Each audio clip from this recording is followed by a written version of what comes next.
몇 가지 이제 중요한 이유가 있을 거다라고 생각을 하는데, 첫 번째는 우리나라도 초고령화 사회에 내년이면 진입을 한다고 하는데, 부정맥 중에서도 최근에 굉장히 많이 늘어나고 있는 심방세동 같은 경우에는 고령 연령층이 굉장히 많은 부분을 차지를 하거든요.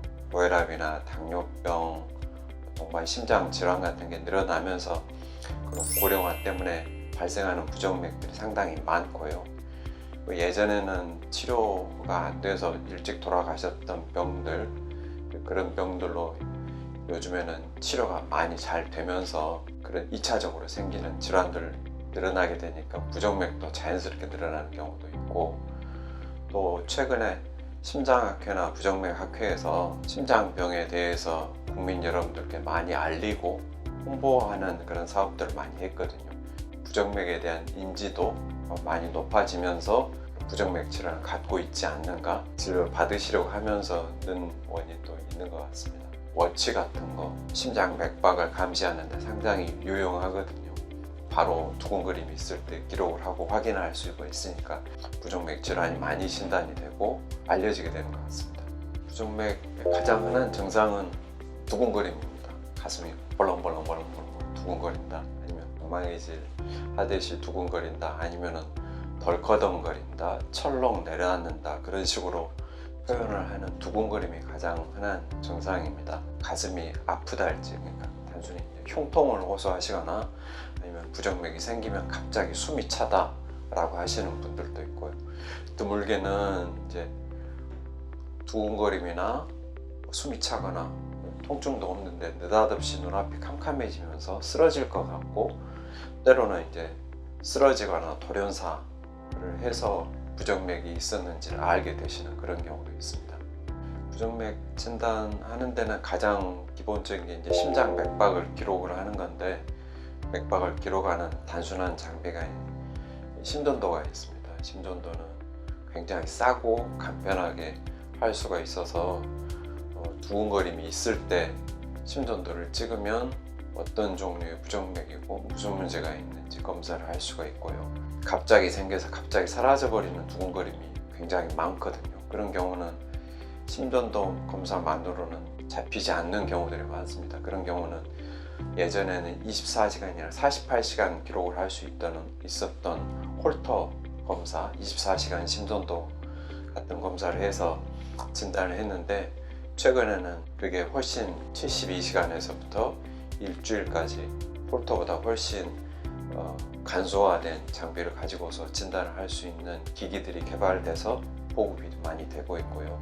그 외에도 굉장히 드물게 생기는 우근거림이나 어지럼이나 실신, 그런 게 생기는 분들 같은 경우에는 가슴 앞 피부 안에 칩 같은 것을 집어넣습니다. 그래서 이제 삽입형 루프 리코더라고 하는데, 그런 장비를 해가지고 이제 진단을 하게 되는 경우도 있고요. 진단 및 치료를 하는 방법으로 심전기 생리검사라는 방법이 있습니다. 그래서 이제 심장을 기구를 이용을 해가지고 자극을 해서 어떤 부정맥들이 생기고 어떤 원인 때문에 생기고, 그 원인이 밝혀지면 바로 이어서 치료까지 할 수 있는 그런 검사가 되겠습니다. 부정맥의 이제 진단 기준은 정상 심장이 1분에 60에서 100회 정도로 규칙적으로 뛰는 게 이제 정상 맥박이거든요. 근데 그 60회에서 100회 사이를 넘어가는, 그러니까 60회보다 느리거나 100회보다 빨라지는 경우를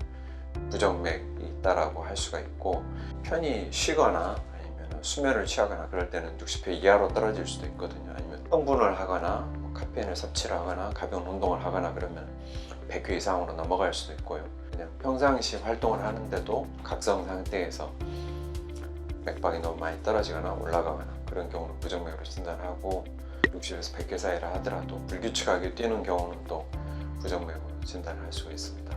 부정맥은 크게 이제 선천적으로 생기는 경우하고 후천적으로 생기는 경우로 나눌 수가 있는데요. 선천적으로 생기는 경우는, 그런 경우는 이제 선천성 심장병을 치료를 하면 부정맥도 같이 치료가 될 수가 있죠. 선천적이긴 하지만 정상 심장에 생기는 그런 부정맥도 있습니다. 방실 결절 회귀성 빈맥이나 방실 회귀성 빈맥 같은 심장의 정상적인 전기 회로가 있는데 정상적인 전기 회로 이외에 또 다른 전기선이 있어서 부정맥이 생기는 경우는 정상적인 심장에서 생기거든요. 후천적으로 생기는 경우는 대부분 심장병을 갖고 계시는 분들한테 생기는 경우가 많고요. 다른 심장 이외의 질환, 갑상선 기능 항진증이나 몸의 감염, 세균이나 바이러스 같은 감염에 의해서 2차적으로 생기는 부정맥들도 많이 있고, 심장병 중에서는 심근증이나 심부전, 심근경색증 같은 병 때문에 2차적으로 생기는 부정맥들도 많이 있습니다.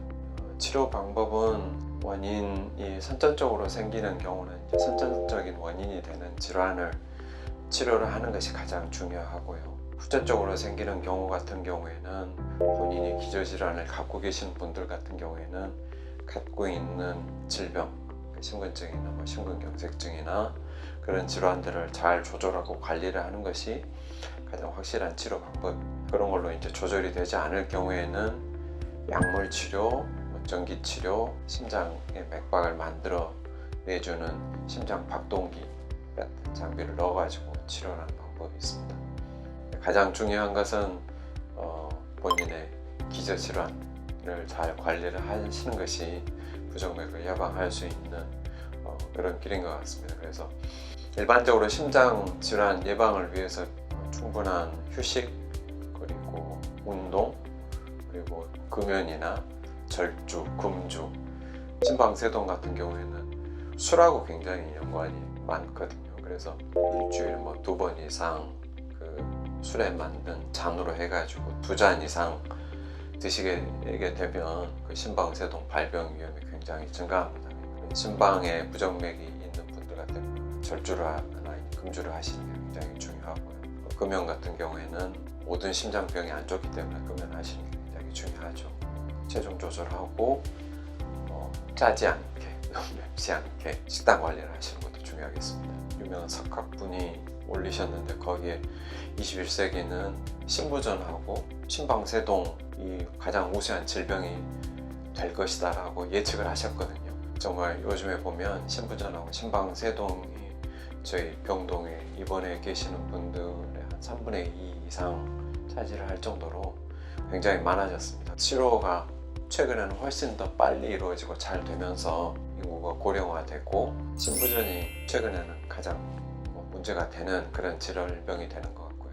심장질환을 예방하기 위해서 꼭 해야 될 건 규칙적인 운동 가장 중요할 것 같습니다. 꾸준히 운동하시는 분들은 자기 관리를 대부분 철저히 하시는 분들이 많기 때문에 심장병 걸리지 않고 건강하게 사시는데, 그렇지 않은 분들이 이제 문제가 되는 것 같고요. 하지 않아야 될 것은 술 말씀드렸지만은 저희들이 바라봤을 때는 그냥 저도 사실은 환자분들께 규칙적으로 운동하시고 생활 습관 바꾸셔야 됩니다 말씀을 드리지만 저도 많이 못하는 부분들이 많거든요. 하지만 말씀을 드리면서도 제 스스로도 다짐을 하면서 많이 하려고 노력하는 부분은 규칙적인 운동이고, 꾸준히 걷기, 일주일에 한 2-3회 정도는 약간 숨이 차다 할 수 있을 정도로 운동을 하기를 노력을 하고 있고, 그게 가장 좋은 실천 방법이고 제가 하고자 하는 루틴입니다.